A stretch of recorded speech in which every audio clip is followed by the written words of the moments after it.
Welcome to virtual Greenacre / Bahá'í Publishing Trust webinar. This webinar is brought to you by Greenacre and the Bahá'í Publishing Trust. We're collaborating.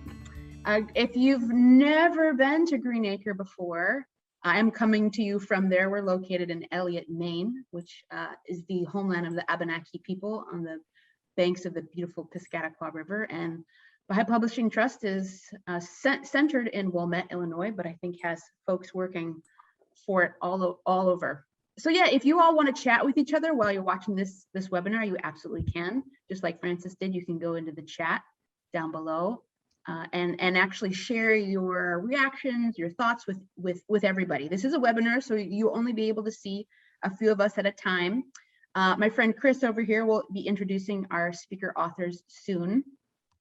So Greenacre has been bringing people together to discuss and explore truth and the important matters of the day since the late 1800s. And we have no plans of stopping anytime soon.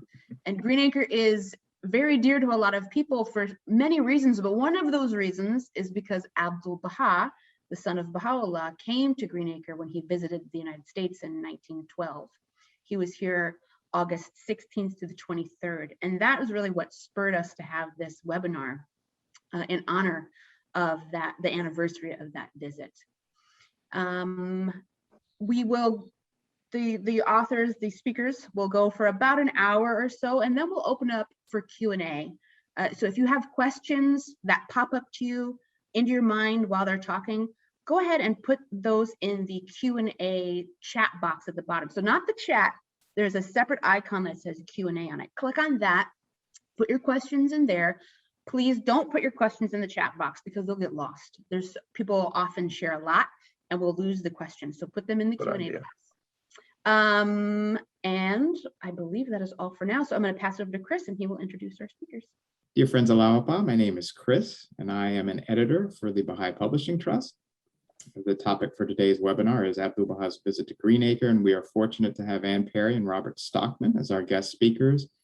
Ann Perry writes and sometimes publishes essays, fiction, poetry, biography, scripts, and children's books. She's the primary author of Greenacre on the Piscataqua, and has also authored Unseen Witness, Sarah Farmer, and the Portsmouth Peace Treaty. She has a PhD in aesthetic studies and teaches writing and art appreciation at 2 Dallas colleges. With her husband, she produced the film Luminous Journey, Abdul-Baha in America, 1912. She lives in Duncanville, Texas, but is currently visiting her favorite place at Greenacre. Robert Stockman is the director of the Wilmette Institute and has served on the board of World Order magazine and the Baha'i Encyclopedia Project for several years. He is also an instructor of religious studies at Indiana University South Bend. He obtained his master's degree and doctorate in religious studies from Harvard University, where he specialized in the history of religion in the United States. He is the author of several books, including Abdul-Baha in America, a volume that reviews Abdul-Baha's 8-month journey across North America, and various articles on Baha'i history and theology. During his spare time, if he finds any, he writes science fiction stories for fun.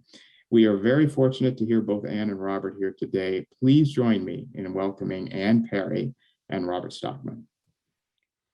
Thank you to Bahá'í Publishing and to Greenacre for co-sponsoring this event, and to Jessica Gaines and Chris Martin for their introductory remarks.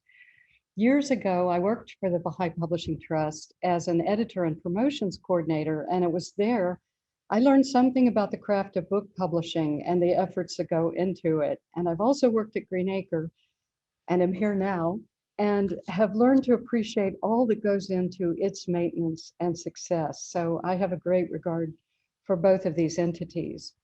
And it's my honor to share this platform with Rob Stockman, a longtime friend and someone who's contributed much in the way of Baha'i scholarship, work that we've probably all benefited from in many and various ways, along with his remarkable achievement of creating and sustaining the Wilmette Institute. So today, in the short time we have, and believe me, Rob and I could talk on these subjects for many hours, we'll share something about the background of Greenacre and how and why Abdul-Baha came there, or rather here, and how this might invigorate us as we learn more about who he was and what we can learn from him. So let me share my screen. The story starts with a remarkable person, Sarah Jane Farmer, the founder of Greenacre. She was the daughter of electrical genius Moses Farmer and philanthropist Hannah Shapley Farmer, and she grew up as a liberal transcendentalist. Her parents took in runaway slaves on the Underground Railroad, and the family knew abolitionists and reformers. So if you haven't read Greenacre on the Piscataqua, you may want to, as it details more of the story than we can share today. And also there's my children's book, Unseen Witness, about Sarah Farmer and the Portsmouth Peace Treaty. I've actually written a new book about Sarah Farmer for young people, thus far unpublished, and I'll be sharing a little from that as well today. It seems like an appreciation of Sarah Farmer has been slow in coming, despite the fact that she was an astonishing personality and force in her day, and that according to eyewitness accounts, Abdul-Baha said she will be revered above all American women someday, and that she will become the envy of the queens of all regions and will be the rival of all the celebrated people of the world. I don't think she could envision this, but that is what he says. At any rate, recently new interest in history has surfaced. For example, Maine is currently celebrating its bicentennial, and its Historical Society has just launched an exhibit about Sarah Farmer put together by Roseanne Adams and Fran Pollitt. So I'll show you just a preview of that. And of course, the visit of Abdul-Baha to Greenacre is featured in the exhibit. So Sarah Farmer was born in Dover, New Hampshire, and spent much of her growing up years in Salem, Massachusetts. This next part is from my new book. The Farmers were permissive with their daughter, but strict in a religious way. For example, Sarah was not allowed to dress her dolls on Sunday. One day, Hannah found her putting on their coats and asked what she was doing. And she replied that they were all going to Sabbath school. Many visitors came to their home. Eden Home became a familiar name to many in Salem, and Hannah admired beauty and grace. She had a cheerful parlor with a red and green velvet carpet. Moses often played the piano, but even more often was absorbed in his scientific explorations. Sarah was smart and well-liked, and at graduation served as the valedictorian of her high school. A schoolmate said of her, "She was a brilliant conversationalist, always taking the lead and delving into everything, vivacious, the center of the group, having radiance, friendly with everyone, not given to feminine vanities, in leisure time preferring the study of languages to sewing or knitting." From her youngest days, Sarah participated in adult discussions on far-ranging topics, and the family enjoyed lively interactions with a variety of people. And now I'm going to jump past the chapter about their life in Newport, Rhode Island, to when she moved to Eliot, Maine. Compared to her full, rich life in Newport, Eliot seemed dull indeed to Sarah, who considered it a wasteland. Where were her friends and suitors, the artistic and educational events and lectures she had enjoyed, the dress-up occasions? What was she going to do in Eliot? Well, to briefly summarize the story, she served and contributed to the Eliot Public Library, where there's a room dedicated in her honor, with a portrait of her and her dog, Barry. Now here you see a detail of the portrait. And this is across the room from a portrait of Francis Keith, to whom Sarah was engaged but never married. And this is another picture of Francis, and of course, Francis with Abdul-Baha when he came. As an aside, yesterday at an open house at the public library in Eliot, I went as Sarah and told stories about Eliot and Greenacre history, which was great fun. And I had some avid listeners, young and old. In 1890, Sarah and Francis Keith joined 4 men in a business venture to create a resort hotel in Eliot. And when the business was less than booming, Sarah proposed having conferences where people of different backgrounds and philosophies could share ideas. She and her father went to the World's Fair in Chicago, and in the aftermath of the Parliament of World Religions, she met Swami Vivekananda and the Buddhist Dharmapala, and she invited them to speak at Greenacre. In 1894, she dedicated Greenacre and flew an enormous peace flag. Now, this flag was 36 feet long on a flagpole that was 2 ships' masts tied together that was 85 feet tall. So it was visible for several towns in the area. Many people came to Greenacre. Oh, this is a quilt I saw yesterday at the Fogg Homestead, which is next to the public library in Elliott. And you'll see pictured the inn with the peace flag and a little description. So many people came to Greenacre in its early decades. Society people, artists, musicians, scientists, Vedantists, and transcendentalists. In fact, in 1903, an article from the Boston Sunday Journal stated, "Years ago, intellectual Boston would have gone out to Concord for spiritual regeneration at the feet of the good, sweet poets and philosophers who lived there. Today, the inner circle of intellectual Boston goes to Greenacre to sit at the feet of the gentle and wonderful prophetess priestess, Sarah J. Farmer."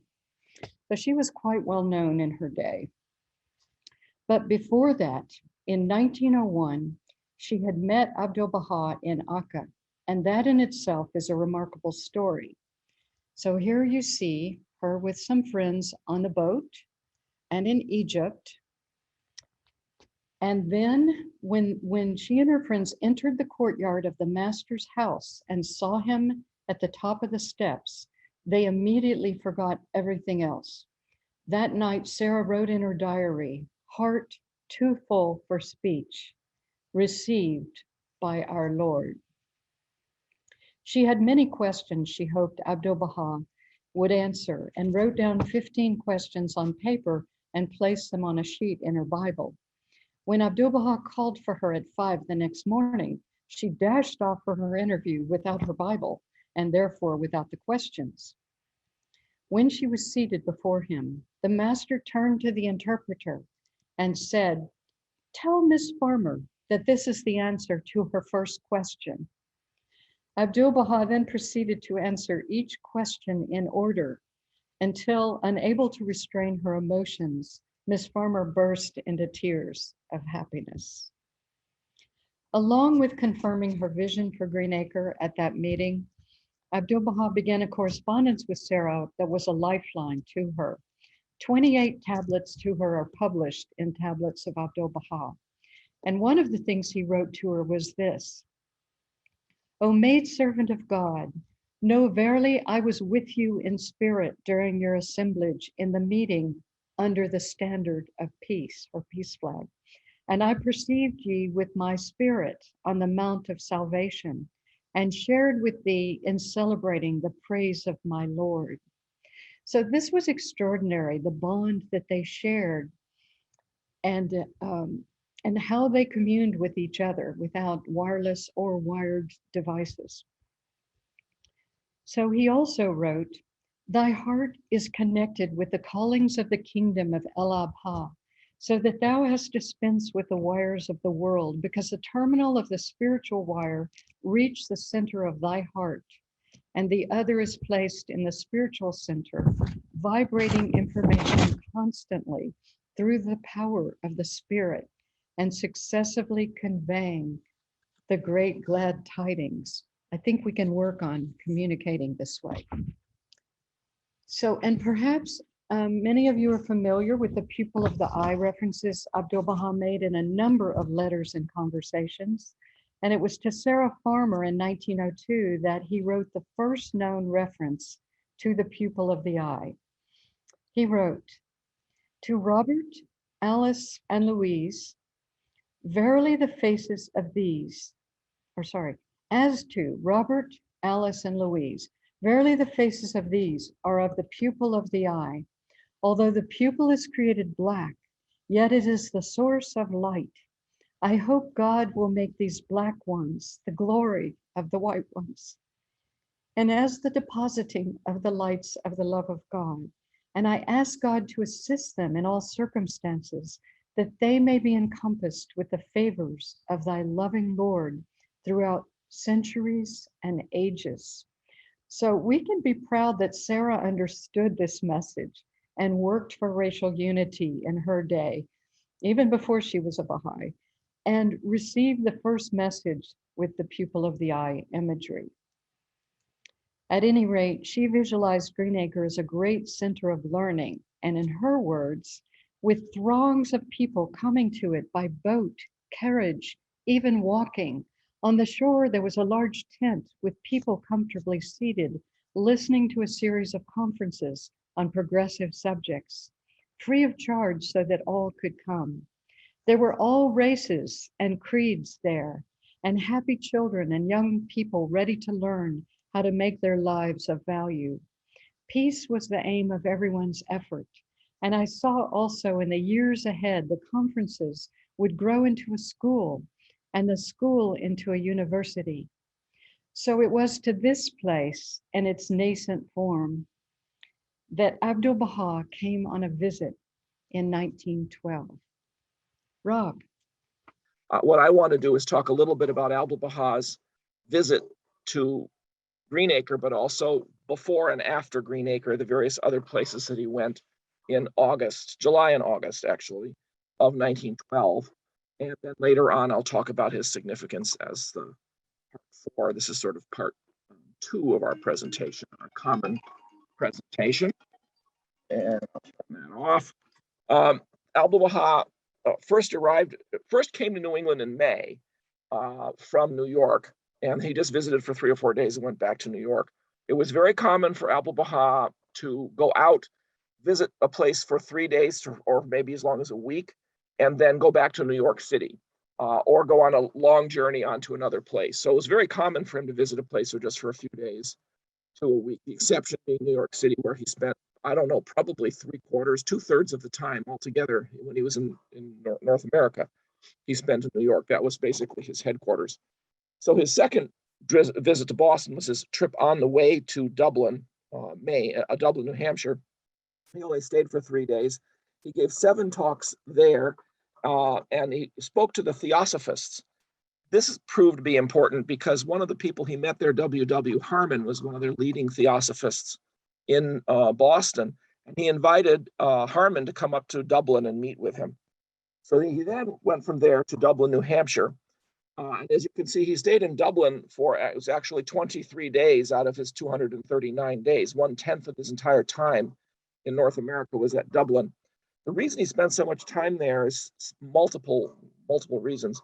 First of all, it was extremely hot and humid that summer. And Abdul-Baha, remember, as a child had tuberculosis, and he also had rheumatism. So both of those things, I think, caused him to suffer pretty severely from heat and humidity.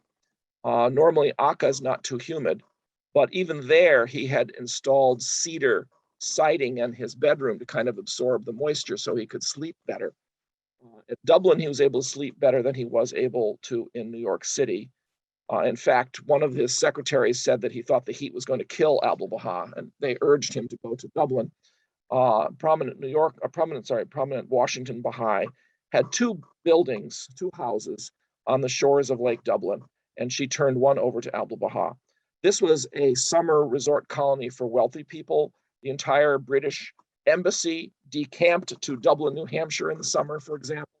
And so it was a good opportunity for Abdul-Baha to meet a large number of people, but slowly. He didn't have huge crowds of hundreds of people. He didn't have people clamoring for him to come speak in a lot of places. And he could have the Baha'is come in drips and drabs instead of all at once.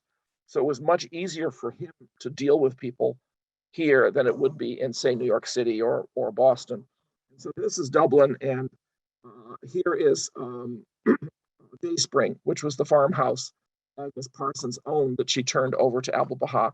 She had installed electricity, running water, and a telephone beforehand, so he had all the modern amenities. And then he proceeded to rotate through visitors. H.H. Harmon, who was this theosophist for 3 days, and when Harmon left, George Latimer showed up, who was a Baha'i in Oregon, and then when he left, Howard Colby Ives, and then Howard McNutt was there, and a whole series of people. And he kind of staggered them. Sometimes they overlapped a bit, but he basically staggered them, and they often stayed at Dayspring with him. And this was one of the amazing things about Abdul-Baha, is he had people accompany him on his journey so that he could, shall we say, accompany them in their spiritual journey. And the result is that many of these people later became very prominent and very active in the Baha'i community. This was his one of his ways of mentoring people, shall we say. So he also spoke, of course, at the public church. He spoke at Mrs. Parsons' other house every day, and he was able to rest here much better than he was able to in any of the cities. Sometimes even Dayspring was hard for him to sleep in, so he would go down to the inn and sleep at one of the inns, and he even would have his guests sleep there too, so that he could talk to them. And of course, one of those inns is now Baha'i property. He even visited a boys' camp not too far away, and here you have the boys and Abdul-Baha above them. He spoke to them.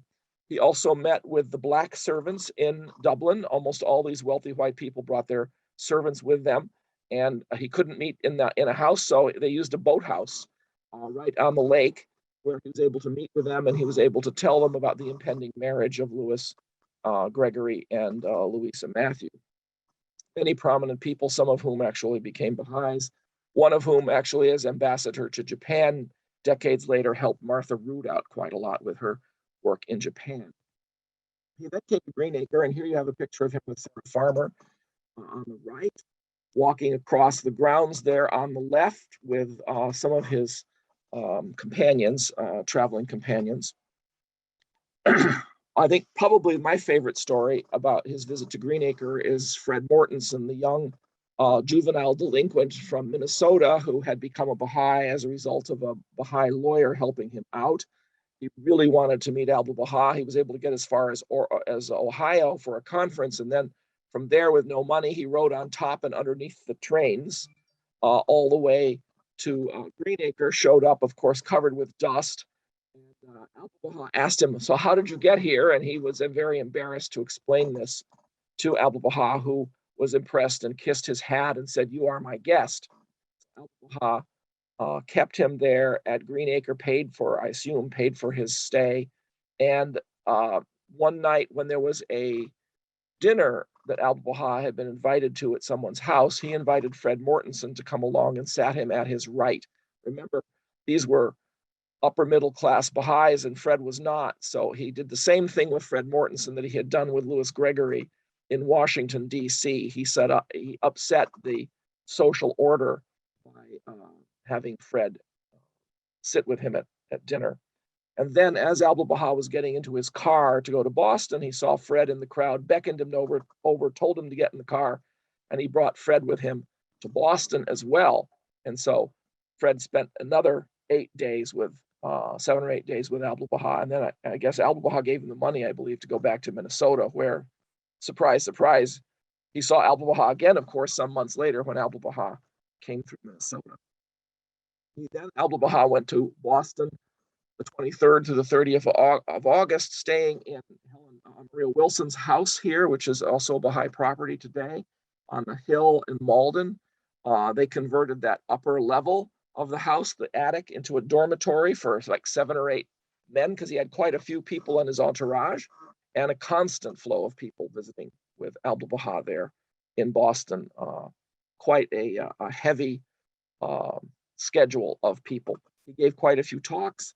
And of course, I think, again, one of my favorite stories is that Harry Randall was very concerned that his wife, Ruth, was dying of tuberculosis. She had gone to California for a sort of an air cure and returned just as sick as she had been before. And the doctors had proclaimed her case hopeless.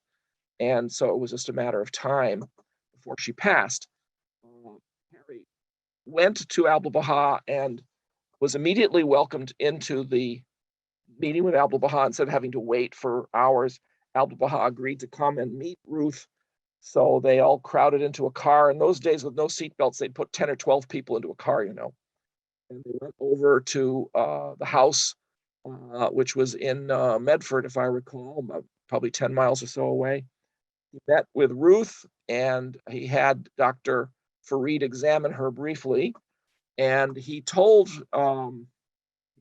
Harry, if I remember right, to keep her in the sunlight and give her anything she wanted. And she was, within a few months, it was her tuberculosis went away completely. And Ruth lived decades longer than Harry did and pioneered to South Africa in the 50s as part of the 10-year crusade, and passed away in South Africa as a devoted believer down there. So it's really quite an amazing story about curing her of tuberculosis. He also spoke to the Theosophists and attended a wedding in Boston. And again, one of the big talks that he gave was to 500 working women at the Franklin Square House. This was what do you want to call it? One of the many settlement houses in the United States. And these settlement houses were frequently a place Abdu'l-Bahá visited. The Bowery was another example of one of these kinds of facilities. Hull House in Chicago. There was also a place he visited in San Francisco, and one other, I think, perhaps in Washington, D.C. This is something about Abdu'l-Bahā's trip that's really quite unique. Many of the other Asian teachers who came to North America, they gave a lot of talks in fancy venues and spoke in some liberal Protestant churches, which Abdu'l-Bahá did as well, but they didn't visit settlement houses. They didn't visit the poor. They were mostly there to make people realize that their religions weren't just heathenish superstitions, but were something you had to take seriously, and also to raise money for their causes back home. And these were things that Abdu'l-Bahá, neither of those things that Abdu'l-Bahá do. He was not raising money. In fact, he was giving it away to the poor.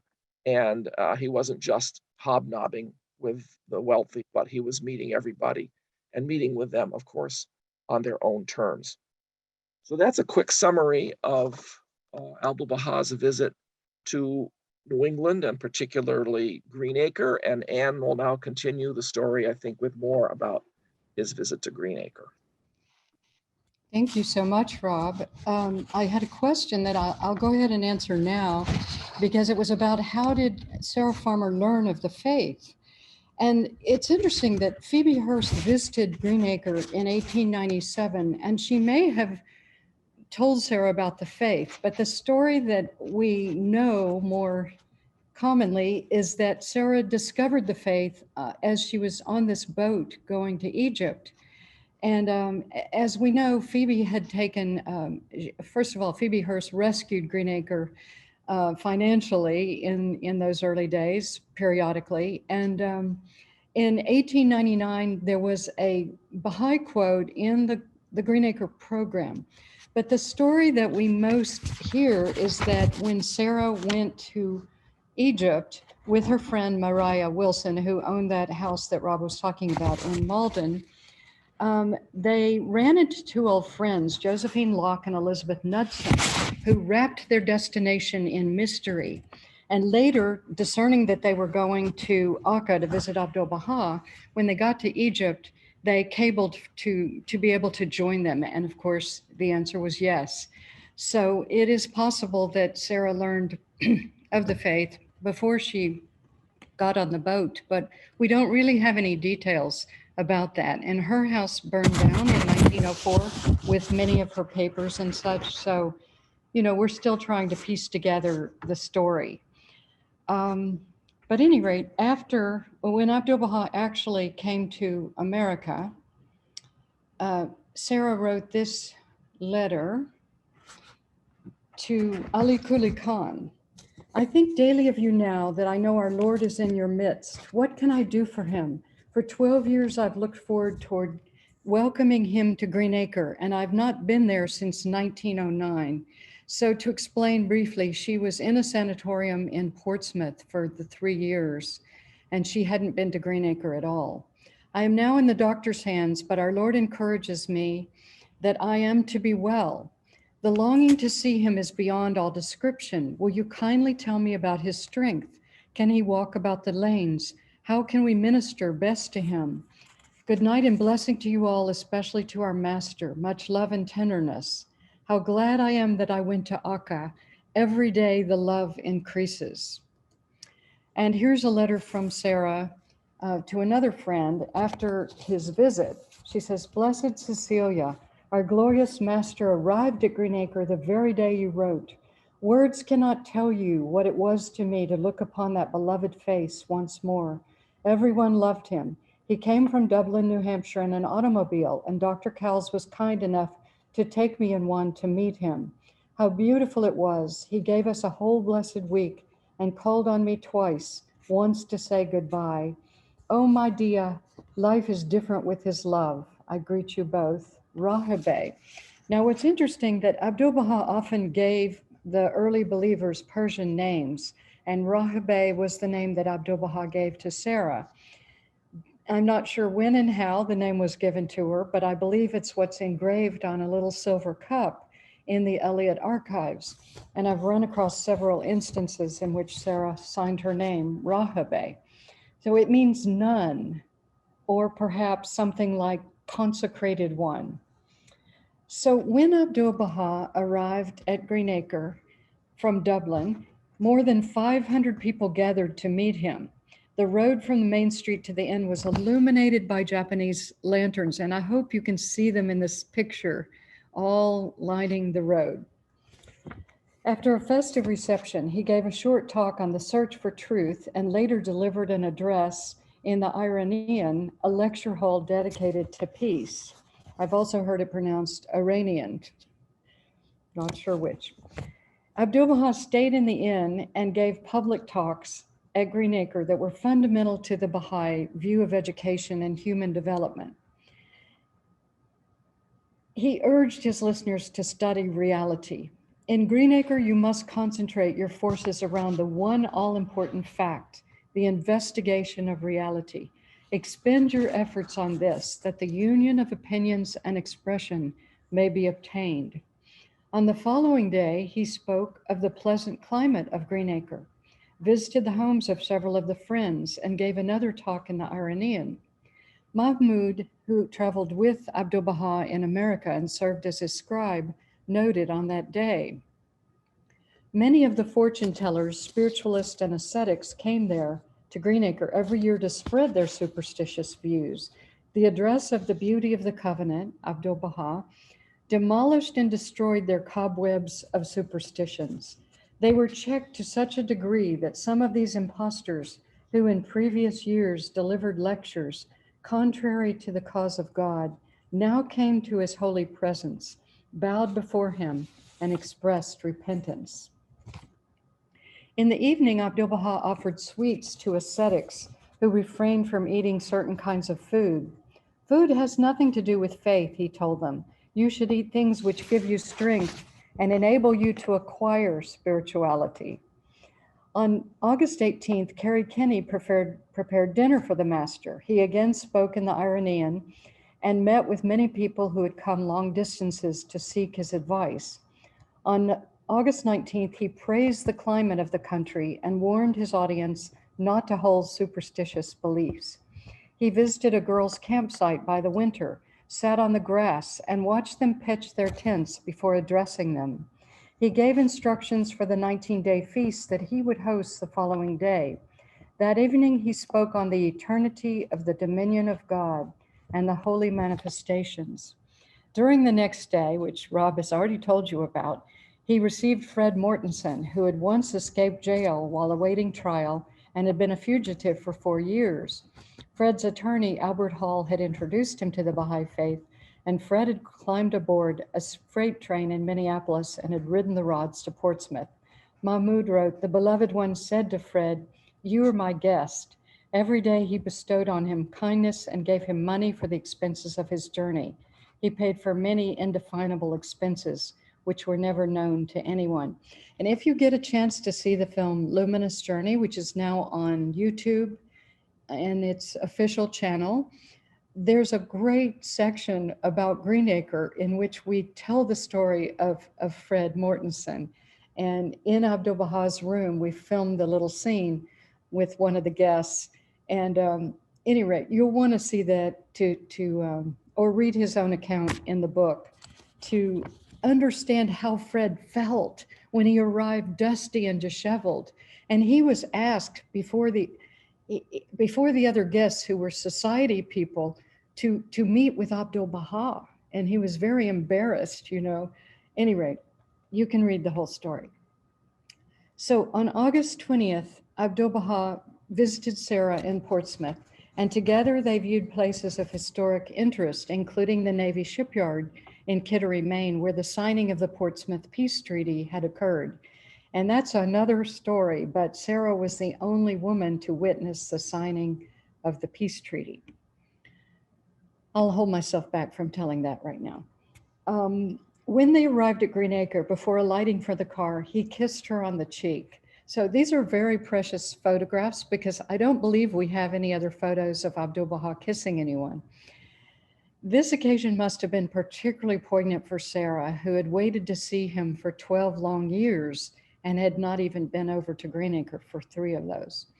Several during those present during the week of Abdul-Baha's visit remarked on this special connection between Sarah and Abdul-Baha. Margaret Klebs later recalled, "The great genius of Sarah J. Farmer, with her unconquerable devotion and willpower, prepared the way for the appearance of our Holy Master. Never to be forgotten is the picture when the beloved one held her in his arms, driving slowly around the Greenacre fields. Blessed are we who could witness it." Later on August 20th, in the Greenacre Pines, over 300 people gathered to hear Abdul-Baha's address. Sometimes I think Mahmoud might have been exaggerated. I'm not sure he stood there and counted 300, but at any rate, a large crowd was there. After dinner, he hosted a unity feast from the porch of what he called Baha'i Home, then Elliott House and now Staples Cottage. There are only a few sketchy descriptions of the feast. Alice Toby Cummings remembered the round peppermints that Ella Robarts brought at Abdul-Baha's request for the refreshment table. She also remembered Abdul-Baha saying he had left enough spirit at Greenacre to bring dry bones to life. So those of you who come here will probably be able to feel some of that spirit that is so powerful here. On August 20th, Abdul-Baha made an historic visit to Montsalvat, a property about 4 miles from the main campus of Greenacre. Here, Abdul-Baha shared with Sarah and others his vision of the future of Greenacre, which would include a house of worship and a university. He pointed out where some of the buildings would stand in the future. Ivy Drew Edwards recalled, "Julia Culford, Miss Klebb, Sarah Farmer, and I went on a carriage ride with the master. He said it was important that Sarah Farmer visualize the great university her efforts had made possible. He drove us all over Sunset Hill, which was the name they also gave to Montsalvat, twice pointing out certain trees to Sarah Farmer. When we were almost at the top of the hill, Abdul-Baha took Miss Farmer's hands in his and said very loudly, 'This is hallowed ground made so by your vision and sacrifice. Always remember this is hallowed ground, which I am pointing out to you.' At the top of the hill, Abdul-Baha stopped the carriage and directed Sarah Farmer to take his hand. He led her around the area for about 5 minutes, talking to her all the time and frequently pointing his finger in one direction or another. Each time Miss Farmer would smile and shake her head. When he came back to the carriage, Abdul-Baha said to all of us, 'This is where the first Baha'i University will be built.' Then he said, pointing to a spot in the center of the area, 'This is where the second Baha'i temple in the United States will be raised.' In reality, all this has been built and is right now ready to become a material reality whenever the Supreme Concourse finds mankind purified enough to bring about its consummation.' Then he turned to Miss Farmer and said, 'You will be revered above all American women one fine day. You will see.' Then he said to all of us, 'You may all be able to see this university with your own eyes if your prayers to do so are sincere. This will be the finest university on the planet and will draw students to it from all countries of the world. People will stream up and down the hill to some department of the university, and to the temple for prayers, which shall be in the midst of it. Alfred Lunt, whom I believe was the secretary of the NSA at that point, recalled, "We can never forget the master's prophetic saying when he stood on Mount Savat and definitely pointed to the spot where the second Majrik al-Asghar in America would be built, and beside it the great institution of learning. These projects," he said, "were ordained matters." Harry Randall also described this experience in a letter. He went to the top of Mount Savat and he told us on this spot a great Majrik al-Asghar would be built, and that the whole hill would be covered with institutions of learning, science, and religion. And he said already it had been created, and it was not a prophecy alone, and that the Majrik al-Asghar hung low over that place. He also told Sarah these were ordained matters, but a little patience is needed. That day, a larger group, and this is not the entire photograph, so there's a whole nother section that you can't see right now, but you can see Abdul-Baha here, and then here's Fred Mortensen on this end. So this is about maybe 2/3 of the photograph. That day, a large group was photographed with Abdul-Baha on the property. Mahmoud notes, as soon as he arrived, about 400 persons in unison and modulation sang the song of his praise. He addressed this gathering on the necessity of founding the school for the investigation of religions, which Miss Farmer had desired to found on that mountain. The gathering was marked with a burst of enthusiasm, ardor, and a strong attraction which seemed to draw all hearts. The day was auspicious. On that day, and I'm sorry I don't have a picture of Kate Ives right here, but she's considered the first Baha'i woman in America. Abdul-Baha also went to the home of Kate Ives. In the evening, he dined with and spoke to 19 guests at the home of Esther Annie McGee and her daughter Edith Inglis. During his last full day at Greenacre, August 22nd, Abdul-Baha gave an address in the morning, received many people privately, and paid farewell visits in the neighborhood.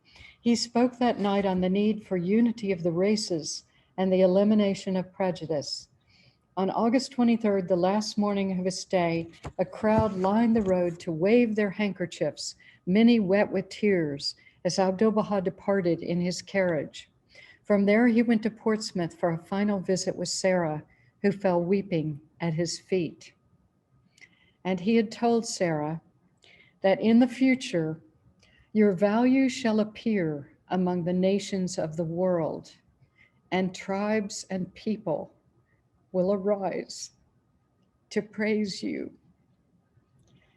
Sorry, I get a little emotional about that. So we shall see what happens there, or maybe the future, we'll see.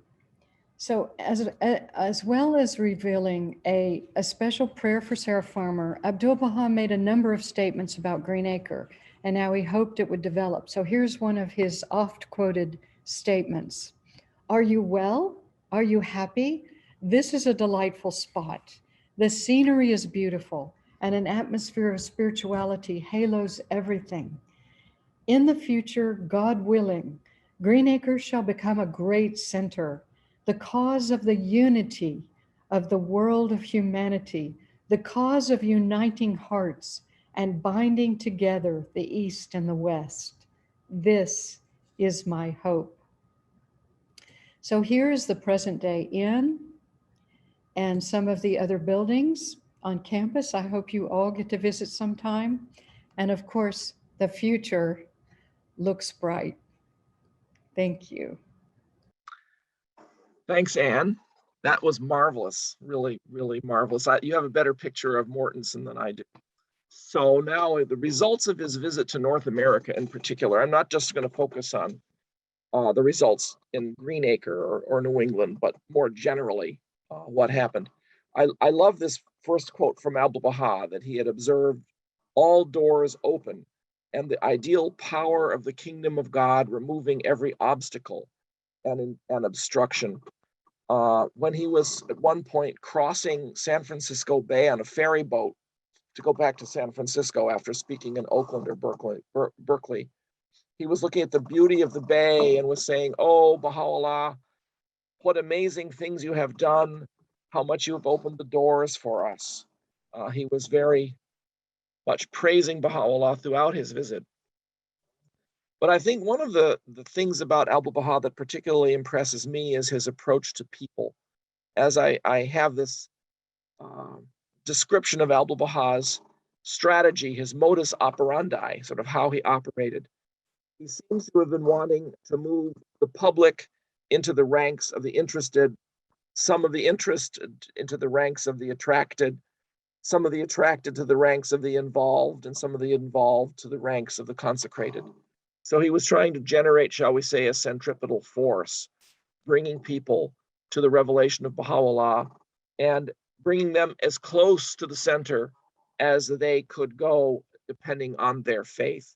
Some would just simply stay outside the garden and look in. Some would come in and step out of the garden. And then, of course, some would enter the garden and stay, as another statement of Abdul-Baha describes the process. And this was, I think, what Abdul-Baha was trying to do. And in many ways, I think this is what we are trying to do as well, to bring people inward towards this center. Get another slide here. I think it's interesting to note the kinds of talks Abdul-Baha gave to people and the content of them.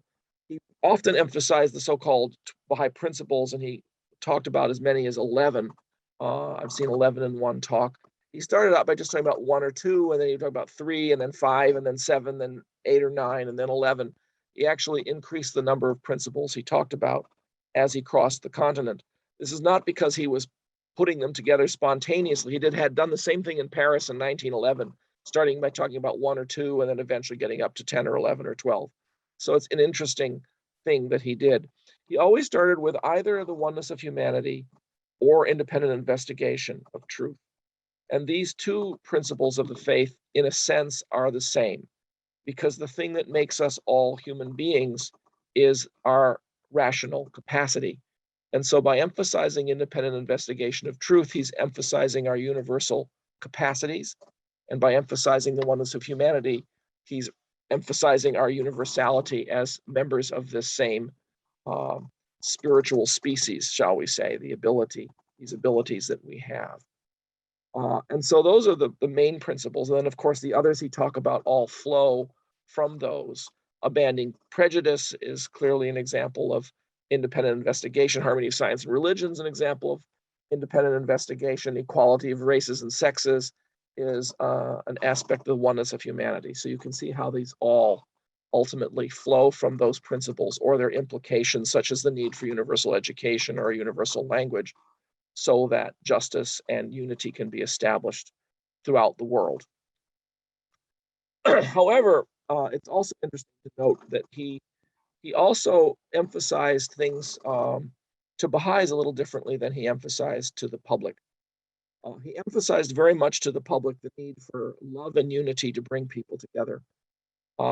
But he often did not go as far in his public talks as he did in his private talks. And I think perhaps the best example of this are 2 talks he gave in Boston in May. The first talk to the Unitarians, and then 2 days later, he spoke to the Free Religious Association. And as the host of the Free Religious Association was walking across Boston Common before hosting Abdul-Baha that evening, he was walking with a friend of his who was a Unitarian minister. And the Unitarian minister said to him, he didn't say anything new. Abdul-Baha said the same thing we all Unitarians believe. So that night, when the host introduced Abdul-Baha to the Free Religious Association, he said this, and he said, this is the amazing thing about Abdul-Baha, that a Persian would say the same thing that the Unitarians say. However, Abdul-Baha had some things in mind that the Unitarians didn't. The Unitarians were often jokingly said to believe in the fatherhood of God, the brotherhood of man, and the neighborhood of Boston. And the neighborhood of Boston had pretty much gone by then. They were all over the country. But their understanding of the brotherhood of man was not really the same as the oneness of humanity. They would never have encouraged interracial marriage. That was not their idea of the brotherhood of man. Theirs was a much more a separate but equal notion of the brotherhood of man. And of course, Abdul-Baha, seeing the potential for an interracial marriage, had invited Louisa Matthew to the United States.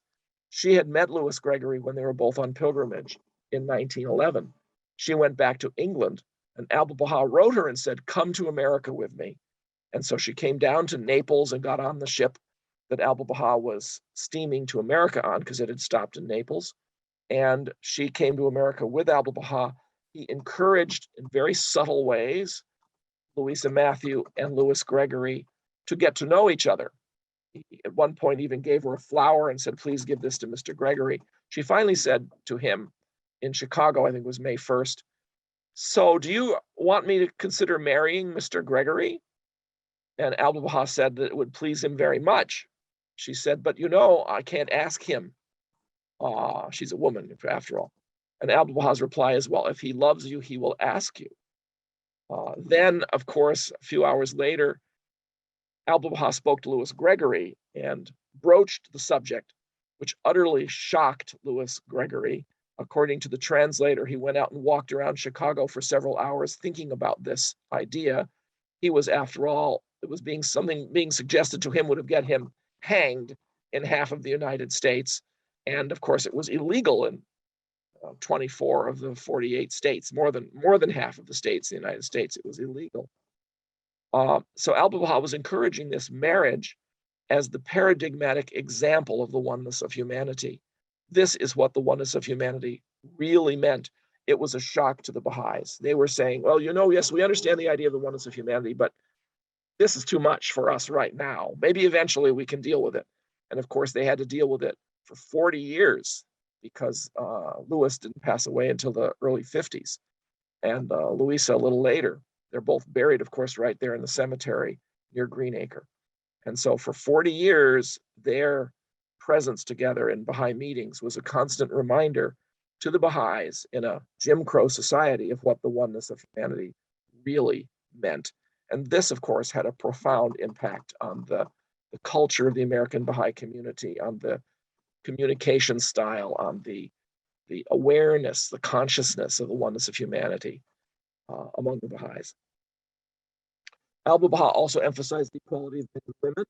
This was a time when women could vote in a few states in the United States, could not vote in the entire country. He advocated votes for women, and it made headlines in newspapers. And so this was another point of difference between Abdul-Baha and culture. And of course, eventually, just a few years later, women did receive votes in, I think it's 1919. Abdul-Baha said in the United States and Canada 6 times that Europe was a powder keg and a great destructive war was looming, was coming soon. No one in America or Europe thought this to be possible. In 1912, there was great optimism among the white intellectuals. I emphasize white because obviously the African Americans were not as optimistic about the future of American civilization for obvious reasons. But amongst the American and European intellectuals, there was this idea that Christian civilization had now conquered the world. After all, this was the height of imperialism. Most of the world was under control by European powers. And they believed that it was the white race, the superior race, with the superior religion, Christianity, had brought about this superior civilization. This idea was literally blown apart by World War I, when Christian nation raised arms up against Christian nation and killed each other in terrible trench warfare with poison gas and incredibly powerful weapons and, of course, airplanes now. It was an utter shock, and it destroyed this idea that human perfection was possible. But when Abdul-Baha arrived, everyone thought, oh, the oneness of mankind, we've achieved it, through the brotherhood of man, we have this superior civilization. So many whites were not terribly interested in Abdul-Baha's teachings. They thought it was just, he was saying the same thing they already believed. It was after the war when Christian theologians began to have a much darker view of human sinfulness and a need to recognize sinfulness in their theology. In his public talks to, his Baha'i audiences, he emphasized various things: steadfast acceptance of the faith, emphasizing the Persian Baha'is and their steadfastness under persecution, teaching the faith to others, constantly urging the Baha'is to talk about the faith, to exemplify it, and to create that centripetal force to bring people towards the revelation. He emphasized faithfulness to the covenant and the future role of the Universal House of Justice as well. He never mentioned the guardianship because his future guardian was 14 years old at the time. Obedience to Abdul-Baha, the importance of Abdul-Baha being the center of the covenant. And many times in the very last talks he gave to Baha'is in a place, these were the themes that he talked about. In fact, his last talk in New York, major talk in New York, right before he left, he talked about those 11 principles.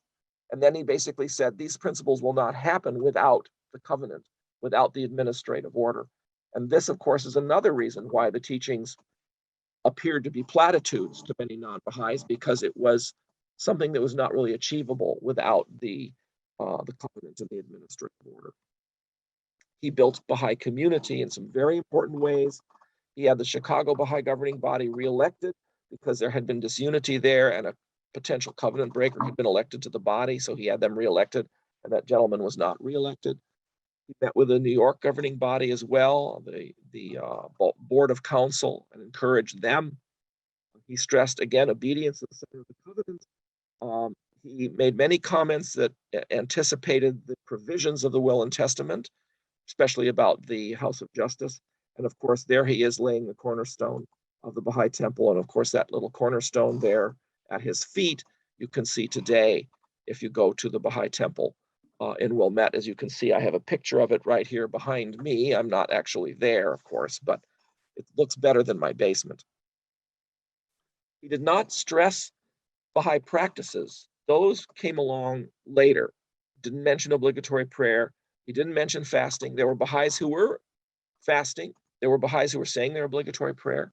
He didn't talk about stopping drinking alcohol. There were Baha'is who had stopped drinking alcohol, but he wasn't pushing that. They didn't usually celebrate holy days while he was there. But that obviously was something else that was later on emphasized. Many Baha'is had been celebrating the holy days as early as 1901. These were things that Shoghi Effendi later emphasized as the Baha'i community grew in strength. He emphasized loving all, traveling to other places to take the faith there. And without Abdul-Baha's visit, it may not have been possible for him to have revealed the tablets of the divine plan. In many ways, his visit made the tablets of the divine plan possible. And the visit also made the provisions of the will and testament and the building of the administrative order possible, because he had prepared the American Bahá'ís to do this work. Of course, race unity is something he strongly emphasized. None of the Buddhist or Hindu teachers who came to the United States, like Swami Vivekananda and Dharmapala, we saw pictures of them in the Greenacre slides, none of them talked about the oneness of humanity that way.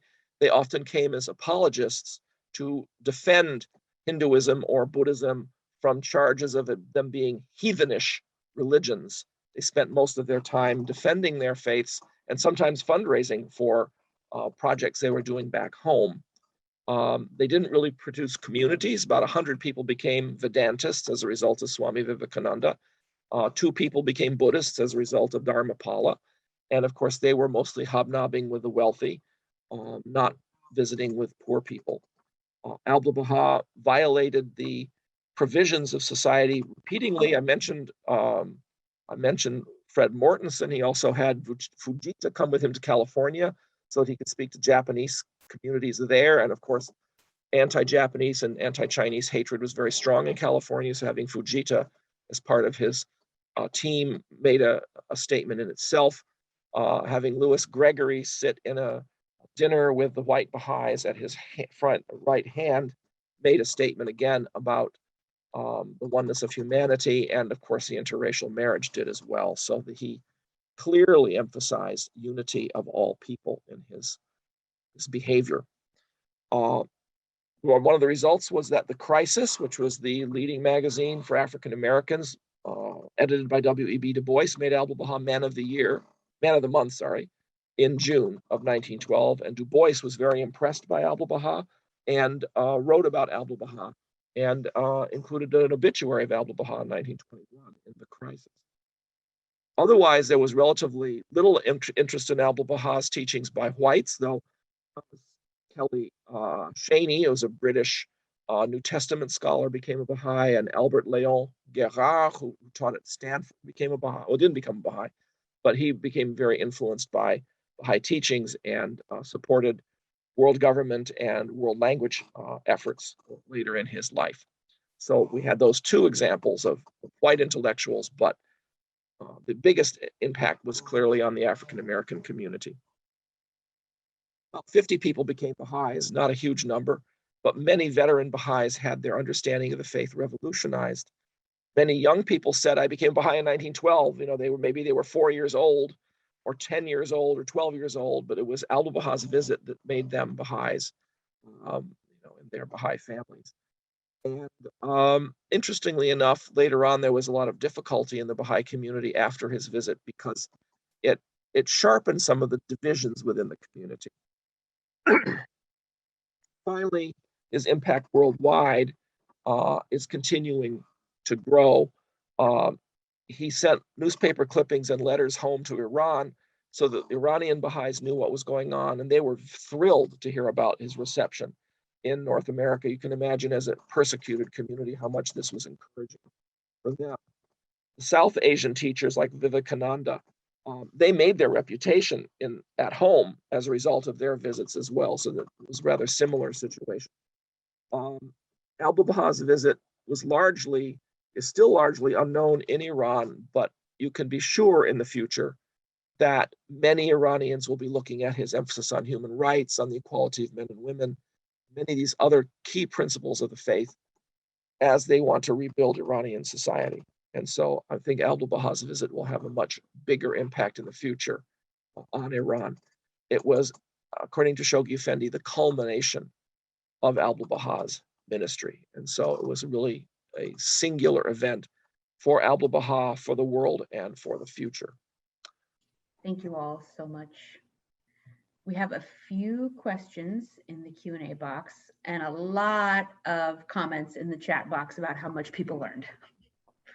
And I was sitting there, I was right there with you guys. I was writing all these little notes down. But, oh, I didn't know that. Oh, I didn't know that. Yeah. So Chris, do you want to take over facilitating Q&A? Sure. Thank you so much, Rob and Ann. I always learn so much from your talks.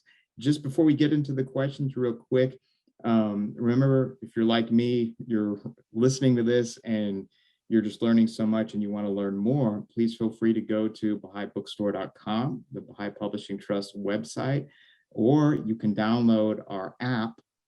It's available for iPhone and Android, I think. And you can buy Greenacre on the Piscataqua, and you can also buy Abdul-Baha in America. And you can also search for Rob Stockman and Ann Perry on those places to see other things that they've written. So just a reminder for that. We do have some Q&As. I'm going to try to get to everybody's questions. Please be patient with me if I miss your question. It's nothing personal, but there's so much information here and so many questions. But the first question we have here, it was, what was the song raised for the master on Mount Salvat? And then along with that, there's another question, where is Mount Salvat? Okay, well, I'll take that one. We don't know. And thank you, Stephen, for coming. And he has such a mind for details. And I'm hoping that Jonathan Menon, who's writing a very large biography of Sarah Farmer now, may discover some of those details that we haven't yet. So I don't know what song it was, but there was a lot of music here at Greenacre, many concerts, and a woman named Mary Lucas was one of the musical people that would often lead songs and such. So I wish we knew, but I did look up the map here to show you. So this is the main Greenacre campus right here. For those of you who have never been here, maybe it's in a small town, kind of rural, across from Portsmouth, New Hampshire. And then about 4 miles away is Montsalvat, down a country road. And it's quite a large, I don't know how many acres it is, but quite a large piece of land there. So about 4 miles away from the main campus.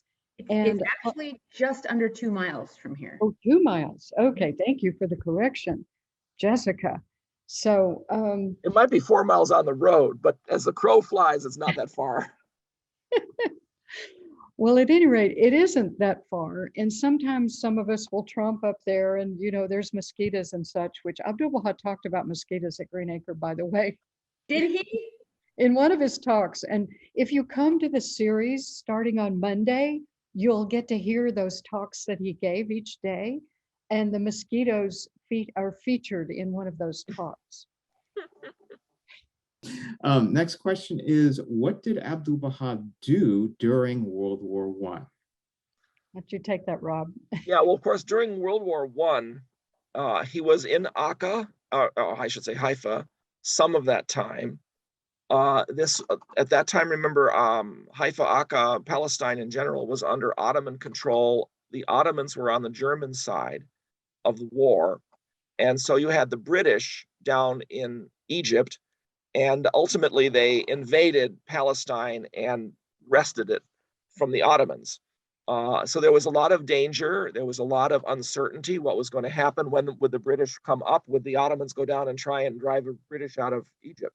So he was actually pretty close to a war front, you might say. Sometimes Abdul-Baha left Haifa and went up into a Druze village in Galilee where it was safer. Meanwhile, knowing the insecurity of the area, he had the Baha'i community in Adasiyah, which is over by the Sea of Galilee on the Jordan River. He had them planting wheat and raising food, and he was having the surplus hauled to Haifa and stored in various places, including the Shrine of the Bab. And as a result of the British invasion into Palestine, and because there was a terrible locust outbreak in the area, there was a severe famine. And in the Haifa Acca area, Abdul-Baha was able to feed a large portion of the population that was suffering with this supply of grain that he had acquired. In other areas farther away, up and farther north in Syria and in Lebanon, thousands of people starved to death. It was a very, very bad famine. So he was able to feed people in his immediate area fairly successfully. The British army came up, conquered Jerusalem, and then they came across the Carmel Range at, interestingly enough, Megiddo. This is the Battle of Armageddon. Armageddon refers to Har, the mountain of Megiddo, you see.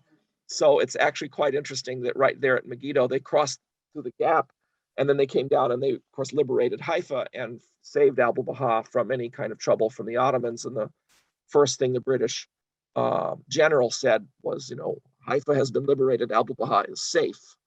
So that was the end of the war in that area of Palestine.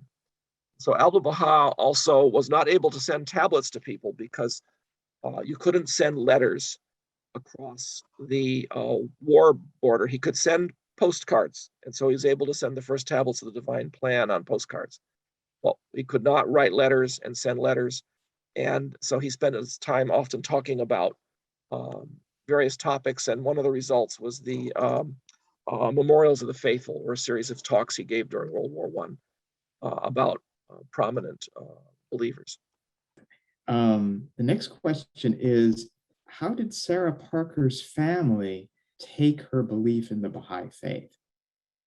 You know, I haven't read about any opposition. I think in general, people felt she had come back from Acca being more sectarian, in other words, choosing a faith. And for her, it meant widening.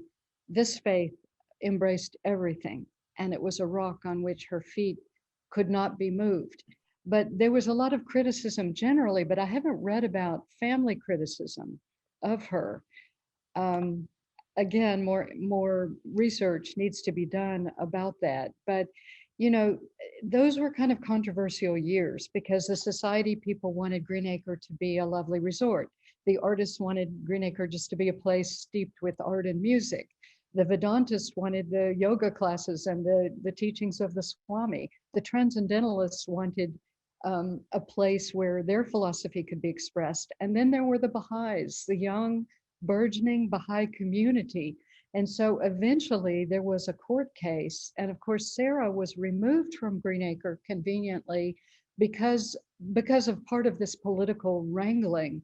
And I don't really know if her family was involved in that, but I do know there was anti-Baha'i, sentiment and opposition, because they believed that before she went to Acca, she was open to any platform. And here she was trying to put Abdul-Baha's admonition into practice about dispelling the cobwebs of superstition.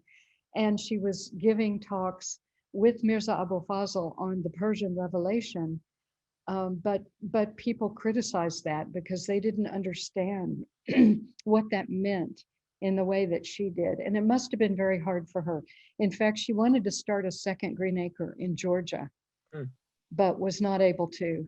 And then, of course, she was in that sanatorium away from her beloved place.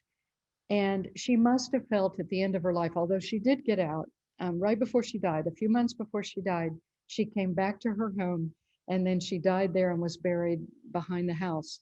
But she must have felt disappointed in the end of her life that her vision was not realized. And I think that's why people like us who research these things are sort of tapped on the shoulder by others in the next world who want their stories to be told and to be sustained. And I know there's a great future, but I think she herself must have been disappointed. And perhaps some of that was that her family and others didn't understand her faith fully. The next two questions are basically the same. Do the Baha'is own Mount Salvat is one, and then is Mount Salvat currently in the hands of the Baha'i community? Yes, as far as I know, that land is just sitting there. And there's several Baha'is. Well, first of all, Winter Hill, which is a Baha'i property, is right next to Mount Salvat. And Frank Robinson and his family, Frank works for Greenacre, live there. And so that's the entranceway. And then Larry McCullough, another Baha'i, has a home that buttresses the property. And so my thinking that in the future, maybe Baha'is will be able to buy up more of the homes that surround that area. Because right now it's just basically woods, with pathways through it. And, sometimes some of us tromp through the woods up there. Thank you. And I'm not seeing any further. Okay, here we go. I have a question down here. The next couple of questions are about the talk next week because it's going to be recorded. I'll let Jessica answer that. There's another question. It was placed in the chat. Again, if you have questions, please place them in the Q&A. But I did see this question here. What was Abdul-Baha's impression, his own impression of his trip to North America? I've heard he himself was not that pleased with the reception he received and that he expressed it to the beloved guardian. Then what was his impression? I think it's hard to answer that question in a way.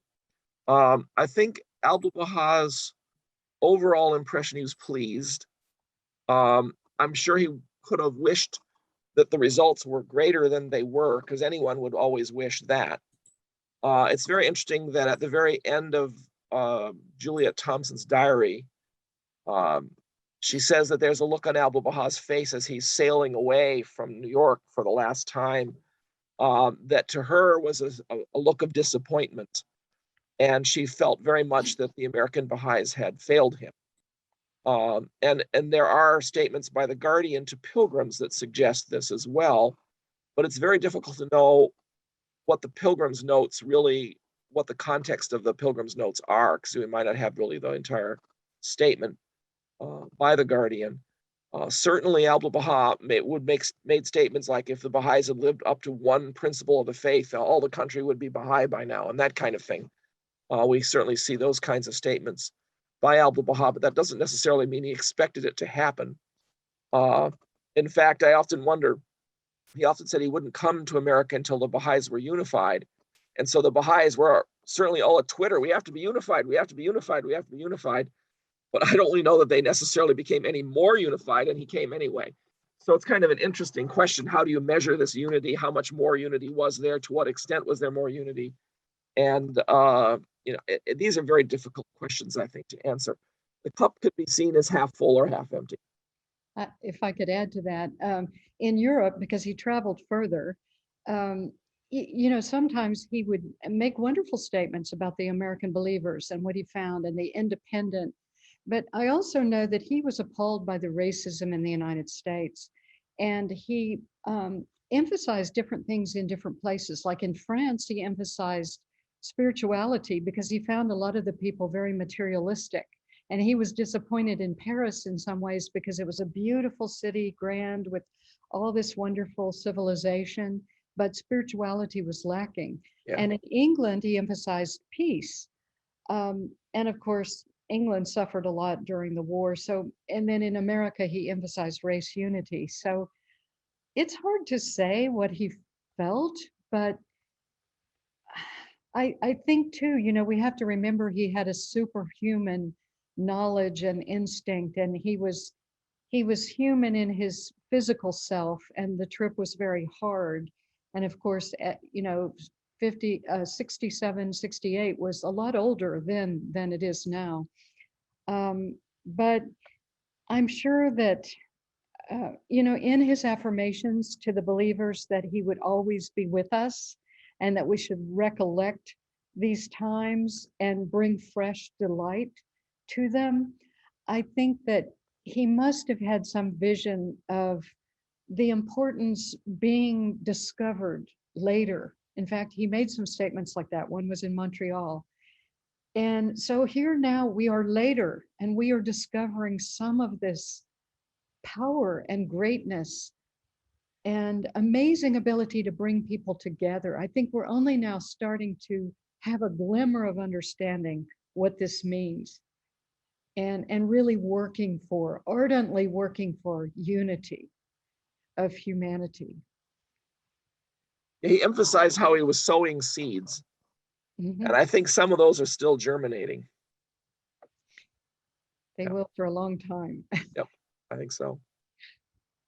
Thank you, guys. Thank you both for the answer to that question. More questions rolling in. Next one is, could you tell us a little more about the Gregory's attachment to Greenacre? I don't know a lot about that, Anne, other than the fact that they settled there in their retirement and settled in Elliott, mm-hmm. which kind of makes sense because Elliott was a good place. A lot of Baha'is retired to Elliott, actually, and still do, it seems to me. So that's, I think, part of what was going on there. I don't know exactly how long they lived in Elliott, too. 3-4 years? Not quite sure how long it was before he passed away. Here's something he wrote about Greenacre. He said, here idealists meet and strive to combine recreation with knowledge, rest with service, change with system, freedom with devotion, activity with service. The fame of this spot has spread around the world. Literature, art, science, statecraft, education, commerce, and religion have been its patrons. But its greatest treasure is the hearts of those who have humbly served, making others happy through their warmth and glow. Greenacre has a message for those who seek the treasures of God concealed in man. And he has a poem to Greenacre published in the book. So I don't know exactly how long he was here, and that's probably a question for those who have researched more about Louis Gregory. But you could imagine how he felt as a man of color in this small town where there wasn't great diversity back then, and still isn't, a huge diversity. Although everyone might be excited to hear that there's a current story right now about the police in Elliott having conversation with the Baha'is, and particularly with people of color, and how this is impacting and creating a transformation. So I don't know what to say about Louis Gregory, but what a special couple. And they must have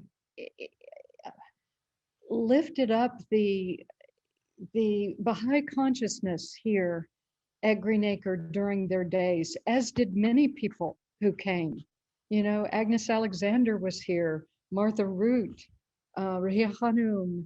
Many people visited and left their mark upon Greenacre and gave lectures.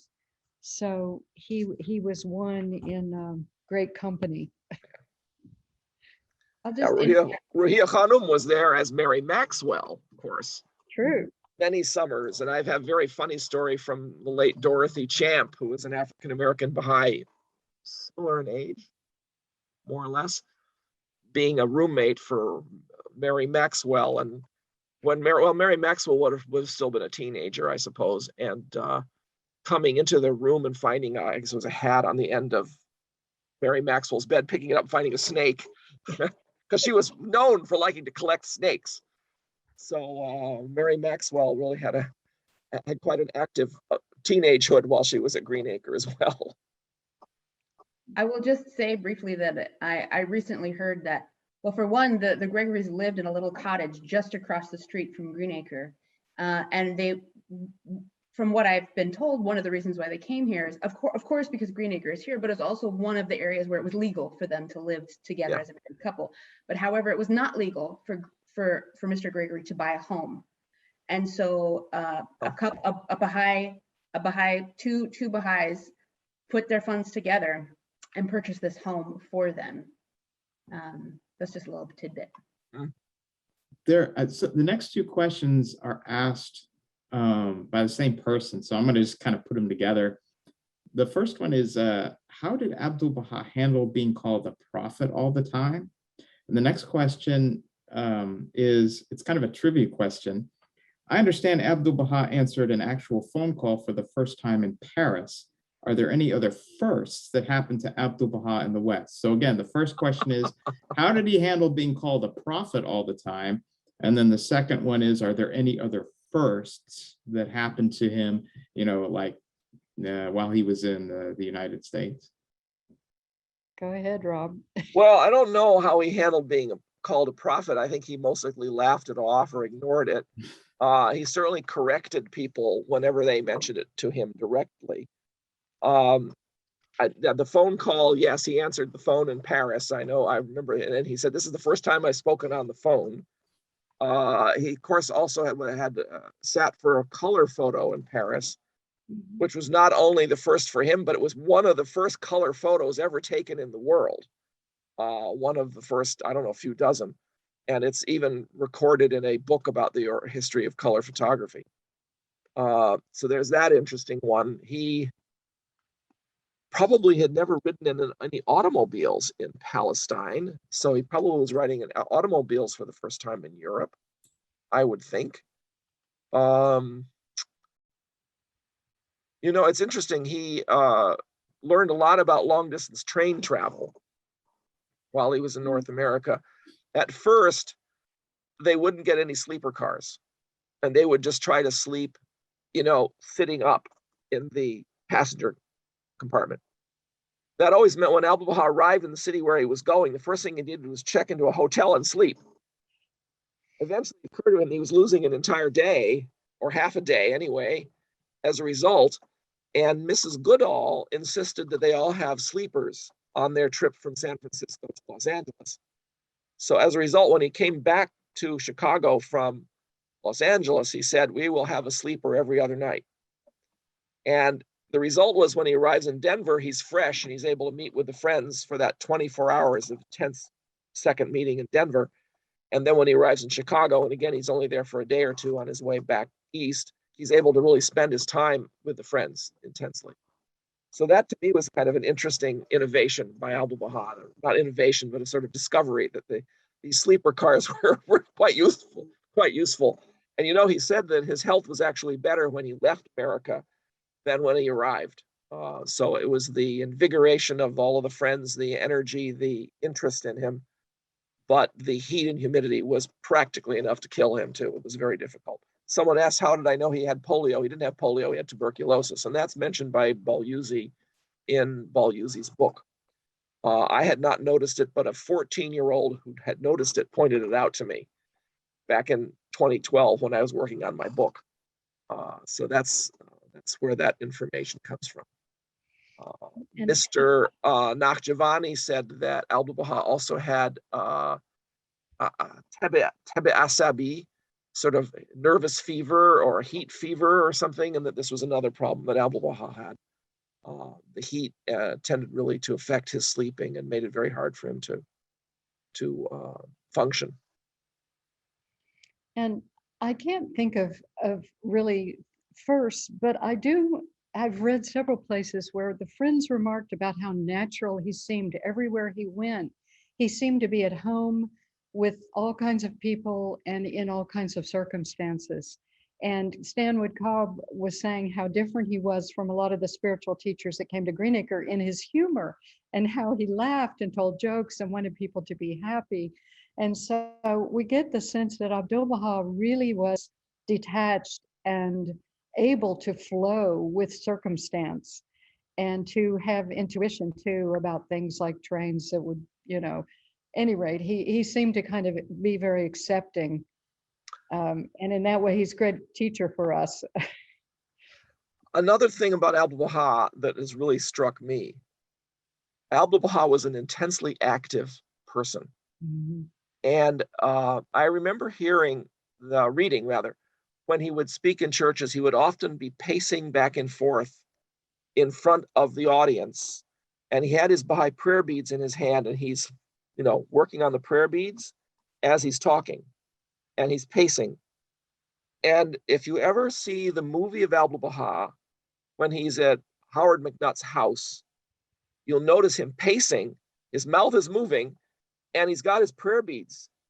He's giving a talk to the friends. So if you want to get a sense of what it was like to see Abdul-Baha speak, it's right there in that movie. And again, you get this sense of an intensely energetic man, a man who did not want to leave any opportunities behind. I think it was either Farid or Sohrab who said to one of the journalists, he's been going since 6 o'clock this morning and he's not ready to stop. And we are exhausted. He would wear out the people who were accompanying him, even though he's 67 going on 68, and they're much younger, and they did not have frostbite from traveling over the Zagros Mountains or to Edirne, and they didn't have tuberculosis as a kid, and they didn't have practical starvation. His health really had taken a beating.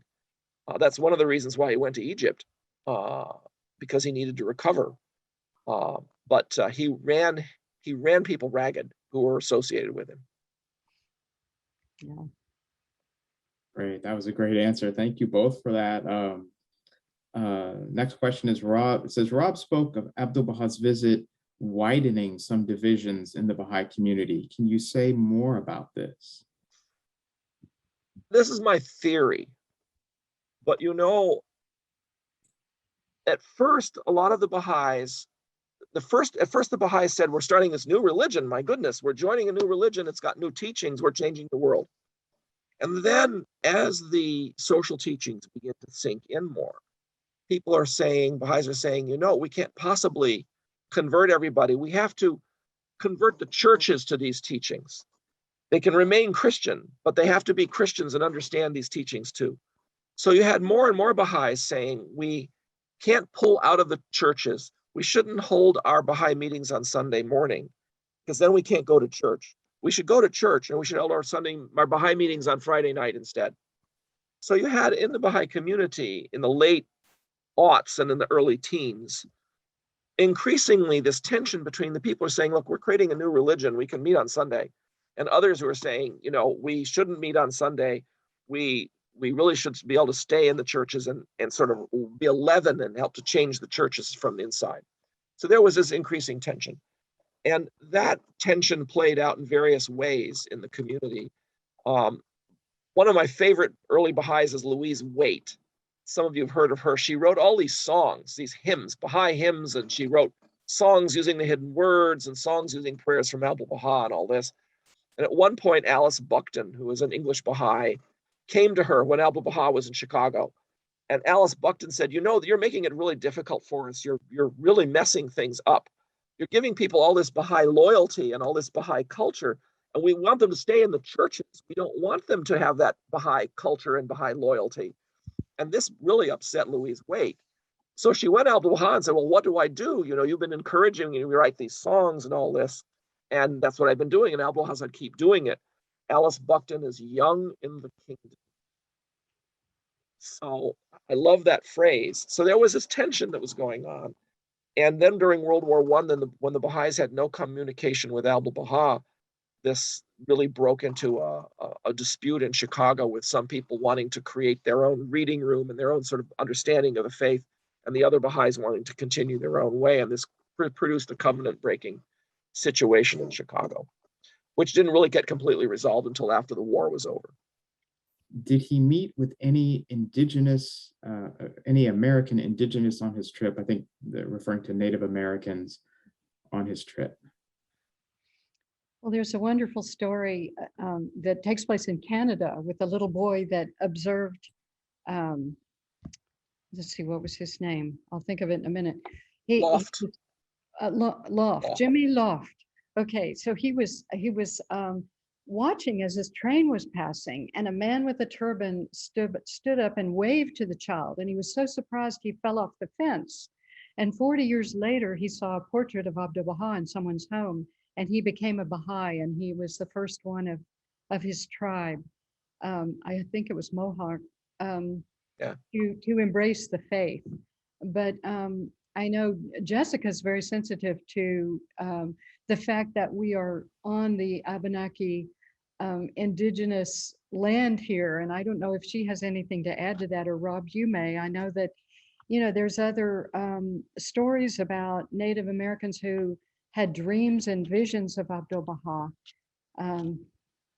So I don't know, either of you want to say more about that?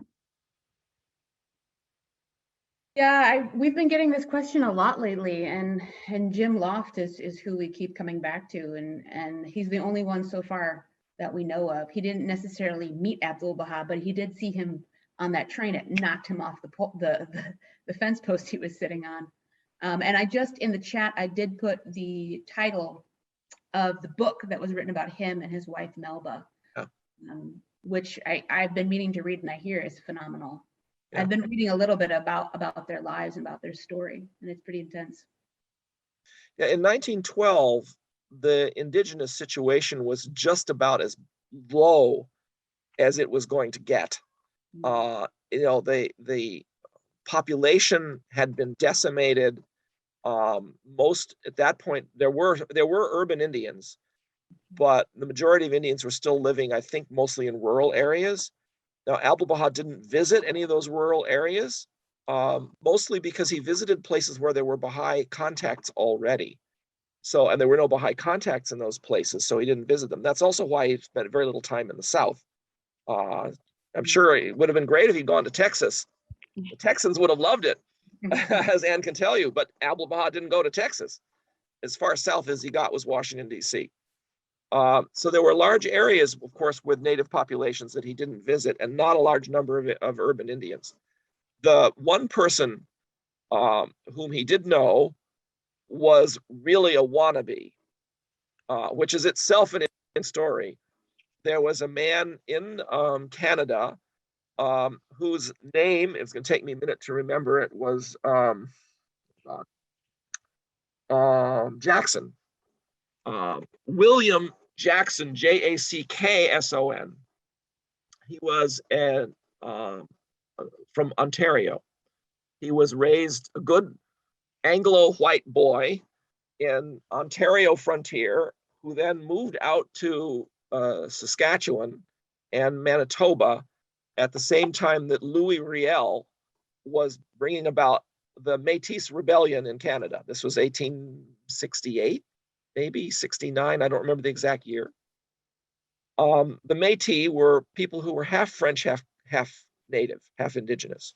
And the white population was beginning to grow in that area in Saskatchewan and Manitoba, and so they were rebelling against the Canadian rule. The British had to send an army out there to quell the rebellion. You can imagine how hard that was with no railroad. If you know anything about Western Ontario, it is a bad place to try and get across. I think they had to use boats to get across Lake Superior and then march the rest of the way. Meanwhile, Jackson became Louis Riel's English secretary. He went over to the enemy, as it were, and became part of Louis Riel's rebellion. The rebellion was put down violently. Riel was hanged, and Jackson, who is now spelling his last name Jaxon, which is a good French way of spelling Jackson, and added an Honoré to his name, which was not part of his original name, Honoré Joseph Jackson. They considered him to have clearly gone crazy, because why else would an Englishman join? And they put him in an insane asylum in Saskatchewan. Of course, Saskatchewan's insane asylums could not have been very secure because there were practically no people in Saskatchewan anyway at the time. He escaped, headed to Chicago, lived out the rest of his life in the United States, and he was one of the people who helped found the land that the temple was built on. He was an early member of the Chicago Baha'i community, and married a French-Canadian woman who had also settled in Chicago and became Baha'i. And Honoré Joseph Jackson is a fascinating and strange character. And he was representing American Indians in all kinds of meetings in Chicago, even though he wasn't an Indian. So this was a funny time for Indigenous peoples, like I said. And so Jackson was sort of standing in as an Indian representative, but his main qualification would be having been part of the Métis Rebellion in Canada.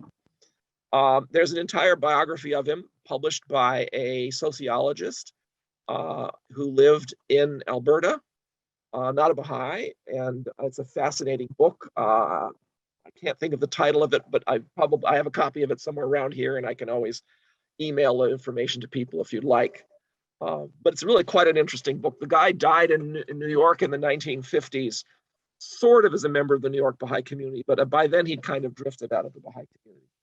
But that's the closest to an Indigenous person that I'm aware of from the very early period. Of course, the first local spiritual assembly on an Indian reservation was Macy, Nebraska, in I believe 1949, was the mid to late 40s. So by then you have Indigenous peoples becoming Baha'is in some numbers, and that's also about the time the Lofts became Baha'is in Michigan.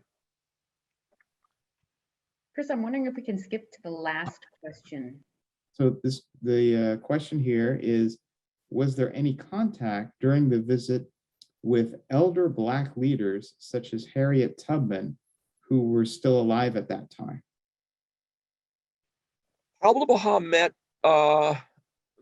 W.E.B. Du Bois, who was probably the most prominent African-American intellectual at the time.